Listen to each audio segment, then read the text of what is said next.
The referee blew his whistle at the 22nd minute. Not for a foul, not for an injury, not for anything that had happened on the pitch. He blew it because FIFA told him to. And inside AT&T Stadium in Dallas, Texas, inside a fully air-conditioned building where the temperature was perfectly controlled, where not a single player had broken a visible sweat, where the crowd had been building towards something, 60,000 football fans responded with the one sound FIFA had spent months trying to avoid. They booed, both sets of fans, England supporters and Croatia supporters, united in Dallas not by allegiance or by language, but by the shared, visceral recognition that the sport they had traveled thousands of miles and spent thousands of pounds to watch had just been interrupted so that Fox Sports could run a commercial. The boos were loud, they were sustained. Some England fans were heard chanting words that broadcast networks cannot repeat. And the cameras, which had been pointed at the pitch, swung toward the crowd to capture what was happening in the stands. That moment, the 22nd minute of England versus Croatia at the 2026 World Cup, is what FIFA feared most when it built this tournament. Not empty seats, not a bad VAR decision, not a fixture that didn't sell. This. Fans inside the stadium, paying customers at the world's biggest sporting event, openly expressing their contempt for the product they were watching. And it was only day 7. To understand how FIFA arrived at this moment, and why the boos in Dallas were not an isolated reaction, but the loudest expression of something that had been building all week, you need to go back to the beginning. Because the hydration break controversy did not arrive alone. It arrived alongside a week of decisions that, taken together, told a story about who this World Cup was actually built for.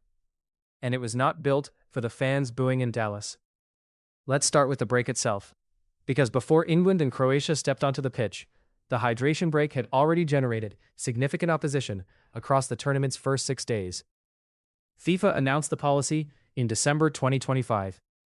Every match at the 2026 World Cup would include 2 mandatory 3-minute stoppages, 1 in each half, at the 22nd minute mark. No exceptions.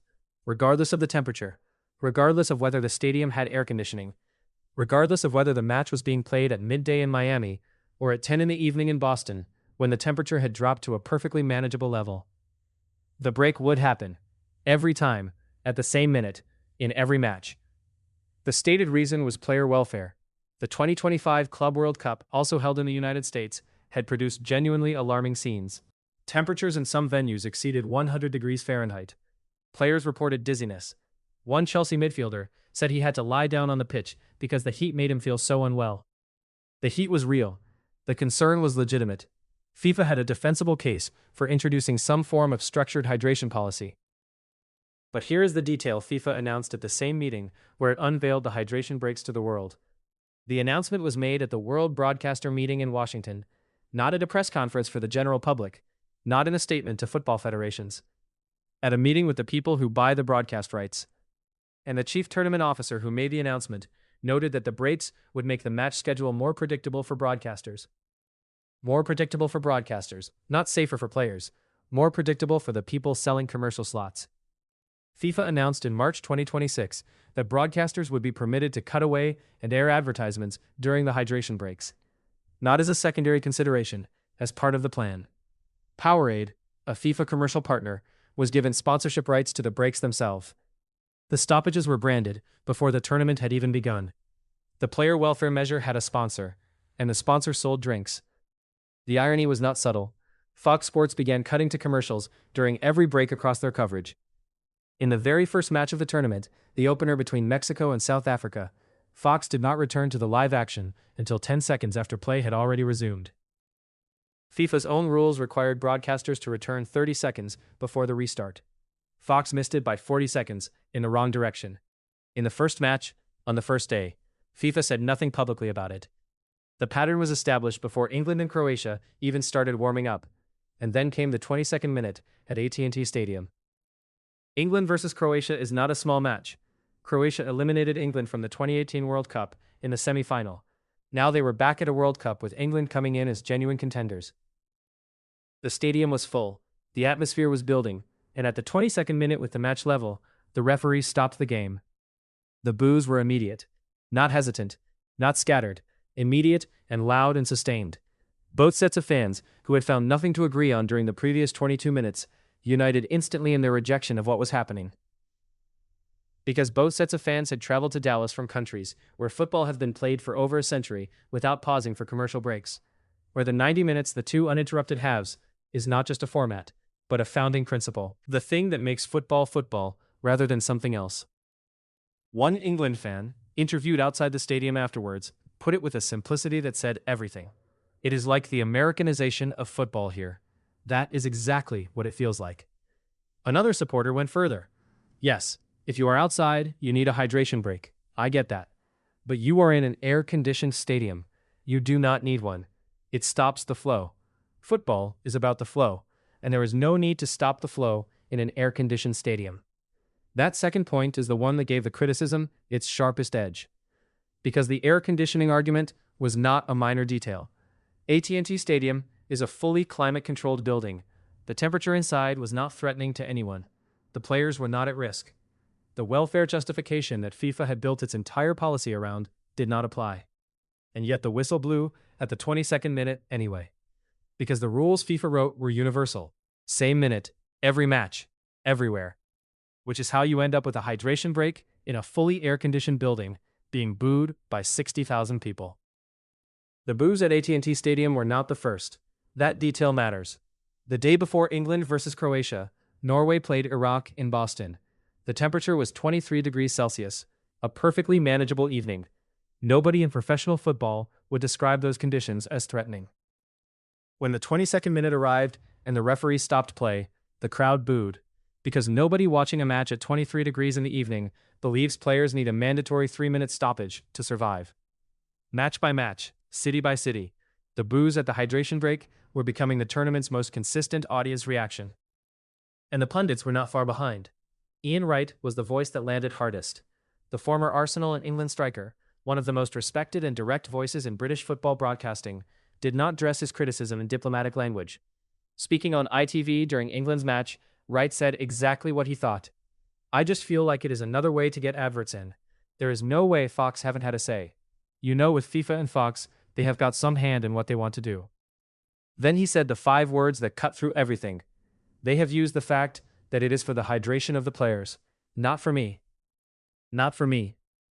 Said on a major national broadcast by one of the most credible voices in the game about the governing body's flagship welfare initiative at its flagship tournament.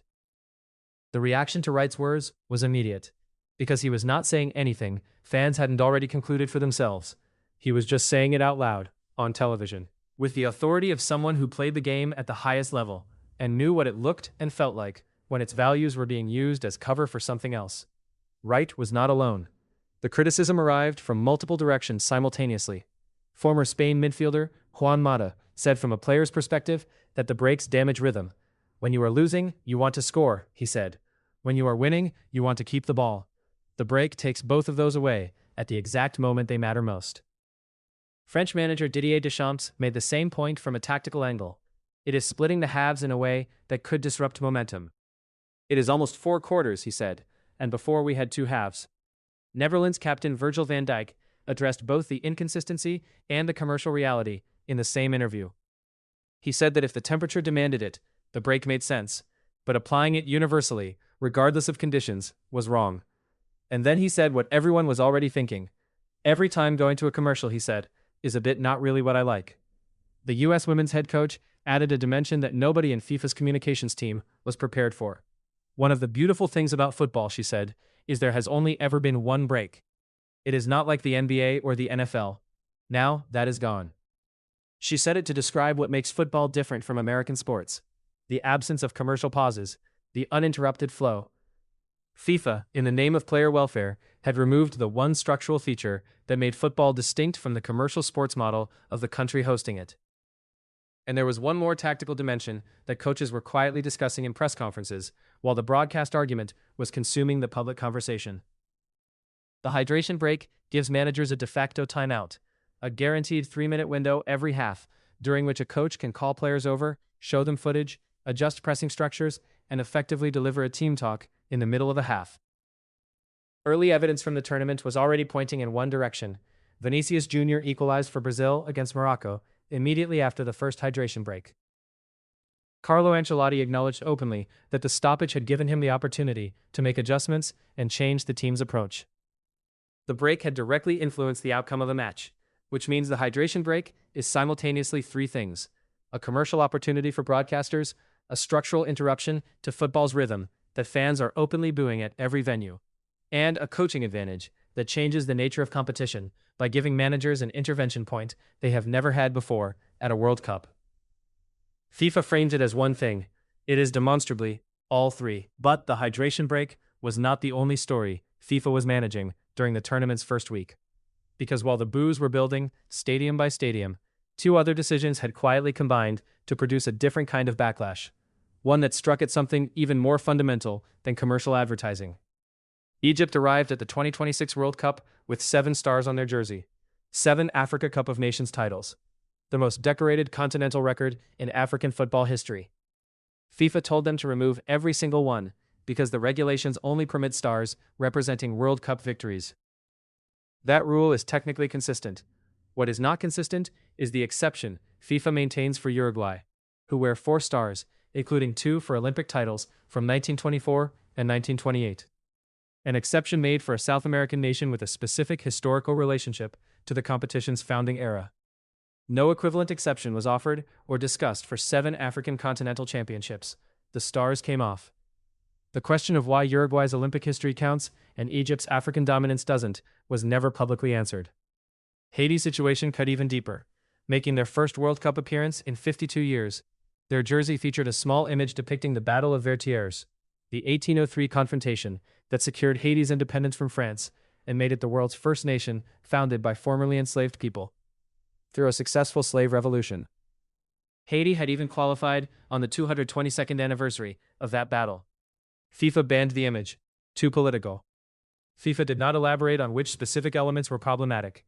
It did not explain what political position was being communicated by depicting a 222-year-old battle for human freedom. It simply applied the rule and moved on. The original jersey sold out immediately after the ban. Fans wore the banned version in the stands, while their players competed in the approved replacement. The image FIFA classified as too political became the most visible thing about Haiti's World Cup participation. Both decisions share the same institutional signature: a regulation cited, a decision applied, no honest engagement with what was actually being taken from the nations involved, and no acknowledgement of the contradiction at the center of both stories. That the organization banning symbols of African and Caribbean identity was simultaneously building commercial advertising windows into the 90 minutes and calling it player welfare. And that contradiction is where all three stories converge. Because when you lay the hydration break, the Egypt stars, and the Haiti jersey ban alongside each other and ask what they have in common, the answer is not a rule. Rules don't create patterns, priorities do. FIFA enforced commercial logo exclusivity with such precision that it renamed 10 World Cup venues and spent 18 months negotiating how to cover a car brand on a stadium roof. FIFA then built commercial advertising windows into every match at the exact minute most convenient for broadcasters and defended them as a health measure. FIFA stripped the most successful African football nation of its continental symbols while maintaining a historical exception for a South American federation. FIFA banned a depiction of the world's most significant slave revolution from a football shirt, while promoting this tournament as the most inclusive in history. Each of those decisions has a regulation behind it. None of them has an honest account of what it prioritizes and what it doesn't. And here is what makes the Dallas boos the moment that crystallizes all of it. The fans in AT&T Stadium were not protesting Egypt's jersey or Haiti's shirt. They were not thinking about Fox Sports broadcast contracts or kit regulations. They were responding to something much simpler and much more direct. They were responding to the feeling that the sport they love had been interrupted for reasons that had nothing to do with the sport they love.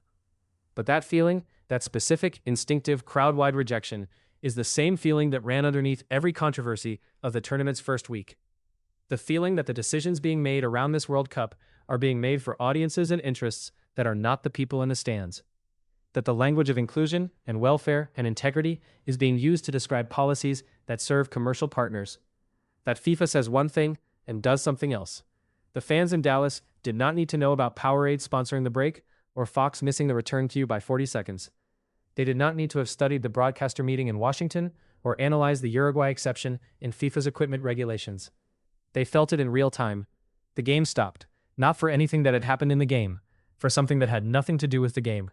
And they booed. Ian Wright said Fox and FIFA had some hand in what they wanted to do. Virgil van Dijk said he did not like going to a commercial. Didier Deschamps said it was almost 4 quarters now. Juan Mata said it broke the rhythm. And 60,000 fans in an air-conditioned stadium in Dallas expressed all of those things at once, without a microphone, without a broadcast platform, without a pundit's credentials. Just the sound of people who paid to watch football, watching FIFA stop it.